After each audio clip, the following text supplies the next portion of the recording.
Nxa lisanda kusikhuluma igama lami nguChris Gande, nanzi inhloko zendaba zethu lamhlanje. Nigeria.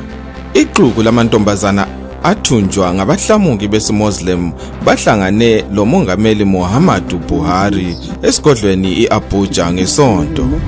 Nigeria. UMongameli Muhhamadu Buhari uphindela eLondon ukuyahlolwa ngabodokotela kulandela ihungahunga lempilakahle yakhe. Tanzania. Amantombazana awesikolo seprimary amanengi akade esebhasini enqekelane lenye imota ngentshonalanga yeTanzania bafile kunye lamatitshala amabili lomtshayeli webhasi.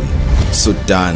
Isizalwane seFrance uThierry Frisier wathunjwa ngenyanga kaMbimbitho ukhululwe ngesonto esigodlweni seSudan. Malaysia. Amaxolo enkakha iPangolin abiza imali eyizigidi ezimbili $2 million atholakale eKuala Lumpur Airport. Kwanele walamhla asidibaneni njalo kusasa.